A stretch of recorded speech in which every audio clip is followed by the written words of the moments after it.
Hey everybody! So, welcome back to my channel. Today I wanted to do something a little different, and I've changed my setup. As you can see, I actually got my little streamer setup here going. I would like to start doing that in the future.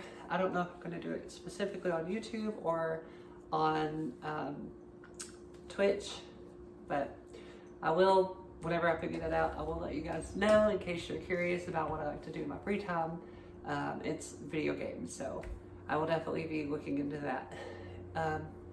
So today's video is going to be a little different. It's going to be basically me talking about questions that you guys asked me directly, and some of them are just for fun, some of them are maybe like,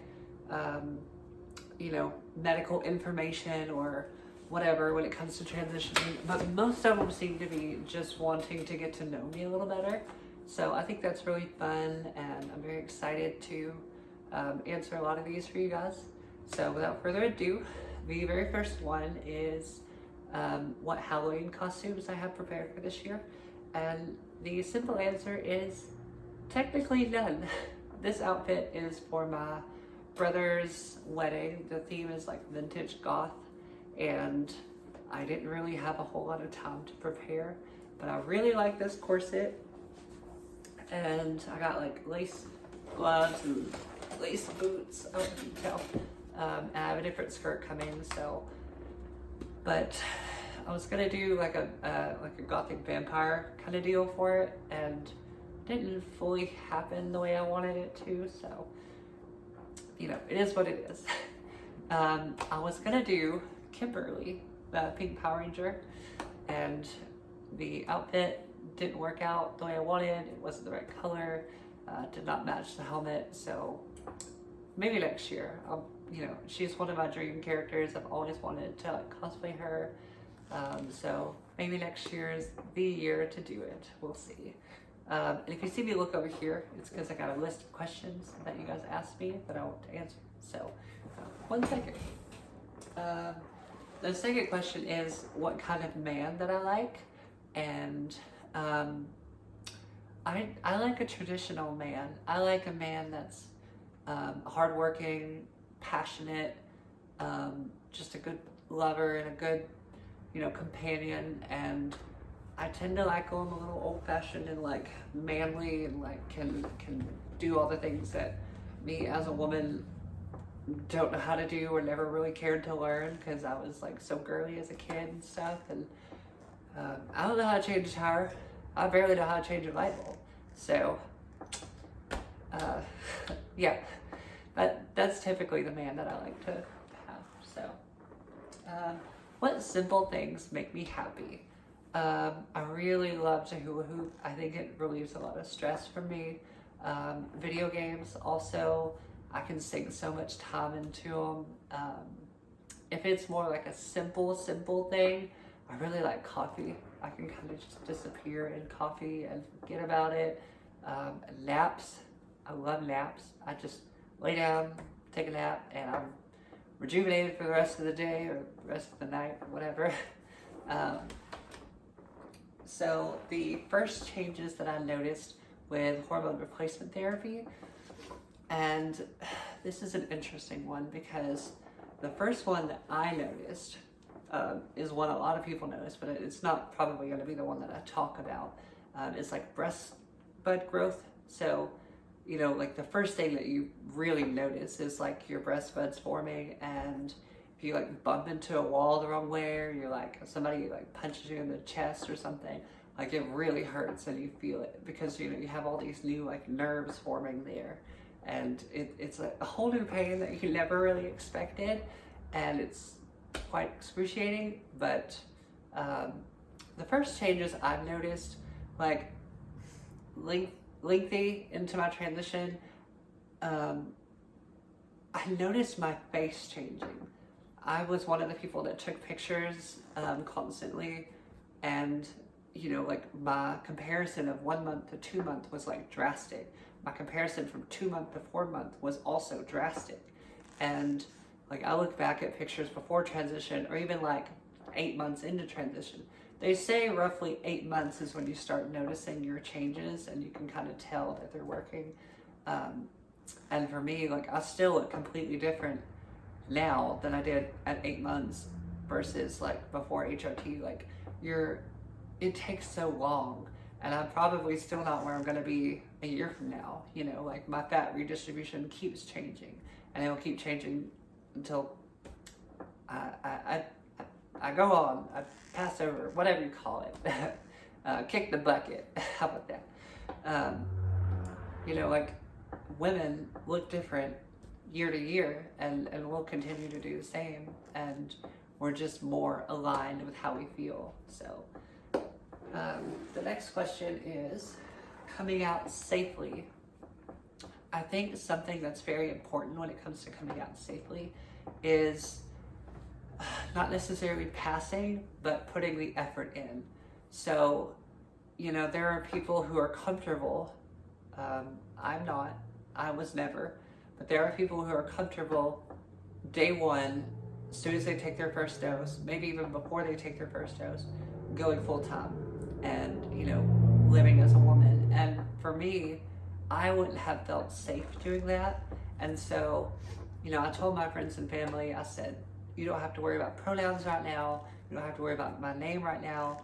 Like, 8 months in, when I start to look female and like have worked on my voice and sound female, then like that, you'll know what I expect to be like noticed. You know what I mean? So I think that it takes time.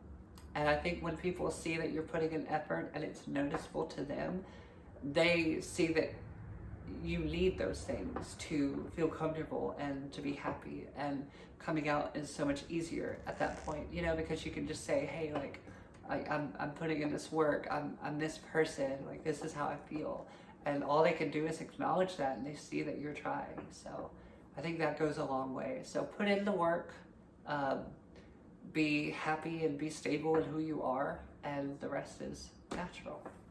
So how and where to inject estrogen. This is a funny one because I don't do that. I do take injections, but I've only ever given myself 2 shots, and I tried the thigh. It did not work for me. There are 2 spots on your thigh. There's like the side muscle and the top muscle. I believe you're supposed to shoot for the top muscle. I am not very good at it. My boyfriend is a medical student, like, he, you know, he's done that all his life, and so I have the benefit of not having to do my own shot. There are plenty of tutorials on YouTube of trans women teaching you how to give your shot. I am not one of those. I could not tell you the right and or wrong way to do that, so I apologize if that didn't answer your question. Maybe find a friend who is capable of doing medical stuff. There are lots of people. Look for maybe like people who take, what's it called? Like diabetic people, insulin, people that take insulin. They know how to give a good shot. Like, they'll do it real good for you. Other than that, maybe find a friend who is a med student that can help you out once a week. It's very easy, very fast. Yeah, nothing to it. Struggles when deciding to transition. So this one is kind of a long-winded question and answer. So the question is basically, when I decided to transition, was there anything that held me back from transitioning? And yes, most definitely. You know, they say you're an egg before you transition, and, you know, something cracks your egg and you want to transition, you know that you're trans at that point. And when mine cracked, I just rolled the dice on it. I was like, okay, well, I've always felt like a girl. You know, this is doable. I've seen people do it. I can do it. I'm strong. I'm healthy. I got this, whatever. And I just jumped straight into it. I didn't know the feelings that I would feel after.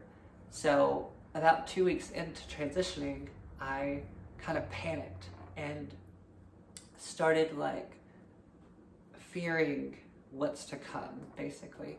What if I don't pass? What if I grow breasts and still look like a male and have to get them taken off because they're just inconvenience to me? You know, there's so many things that go into it, like so many fears. and I stopped cold turkey 2 weeks in to basically do my research. How will I pass? How long does it take before I start noticing? And then while doing that, I started to get more and more stressed because for those 2 weeks I was actually happy and I didn't care about who I was becoming. I just knew that it was the right thing to do and the right person to be. And I felt happy. And so I just started back up, not thinking about the worries about it and stuff, and I've never looked back since. I think when it becomes like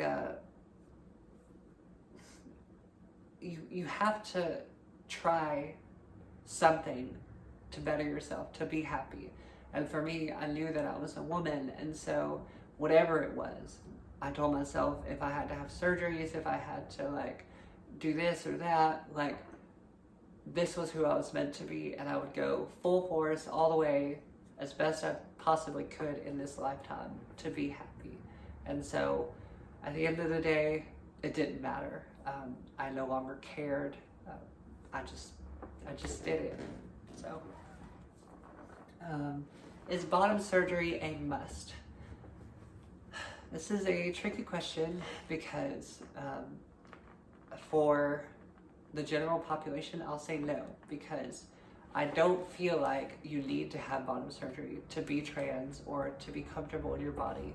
I believe that, there are women and there will be women who don't want that and feel comfortable with their bottom part. For me, bottom dysphoria is a huge deal. And is it a must? No. But do I want it? Yes. Because I want to feel natural in my body and I want to feel as close to what I should have as possible. However, I do know there are vast differences in a cisgender's biological part and my part that I would be given by a surgeon. And while they are getting better and closer, they are still leagues away from the real thing, or the born thing, the natal thing. And to me, that it's crippling, on a daily basis. Whenever I hear about it or see about it or something, like, it just makes me long for what I know that will probably never happen in my lifetime.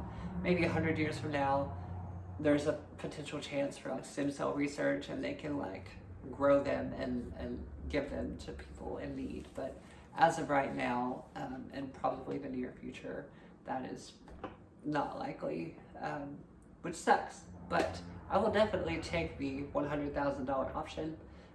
Hopefully my insurance covers that, because if not, I'm jacked. But to each their own. Some people want it, some people don't want it, and it's not necessary. But for a lot of us, the whole point of being trans is to be dysphoric about your bottom parts, and we take that step to alleviate that. So the last thing is video game characters that inspired me. So I was a big video gamer growing up. I loved Mortal Kombat, like Sonya Blade, the cool blonde military chick. She was like my idol when I was little, because she was so strong and so like independent and didn't need anybody. And when me and my brother were like playing on the trampoline and stuff, I was always Sonya, and I would always do like her like leg split move. Like I was the girl, Other than that, like, Street Fighter characters, like I really liked Cammy growing up. I thought she was super pretty. Then I found out Poison, who is a character I've cosplayed on multiple occasions, is canonically trans in the lore. And she, basically what happened was, back in like the 90s, they couldn't label characters female if they were getting beat up in the game, because they had a whole lot of like domestic violence and stuff. And so they gendered this female character as male, and then later on they updated it and said that she was female once it was okay to beat up a woman in a video game, I guess. And she was kind of just you know, thrown under this label of a trans woman. And then Capcom later said that, you know, she was male to female. So that rang so true to me, and I was like, oh, well, like, you know, that's how I feel too, and like, she's beautiful, and all these people like want her and think she's gorgeous and stuff, and like, I thought that was so cool. And I've cosplayed her a few times. Like, she's top tier for me, like my favorite character probably ever. So yeah, those are the question. Like, I'm really antsy right now because my chair squeaked and it sounded like I farted, but I did not fart, I promise you. I apologize. If I could still edit, I'd take that out, but I can't edit no more, so not at the moment anyway, but soon. Anywho, thanks for watching, and make sure that you like this video, comment any further questions, and I'll try to update, like, you know, answer them in the comments as best I can. Hit that subscribe button, because, you know, I like to keep up with everybody, and I like for people to come back and watch my videos. And I tend to do live streams sometimes, and I want to do this more often again, where it's like constant questions and answers, and I think that's fun. I may even hula hoop for you guys.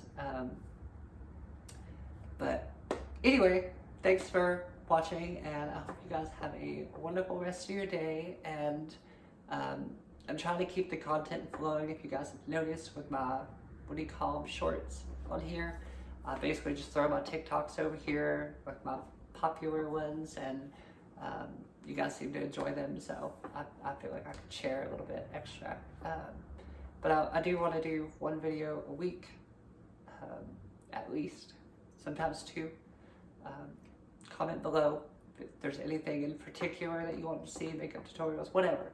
I will check it out, I promise. But I hope you guys have a wonderful day, and thanks for watching.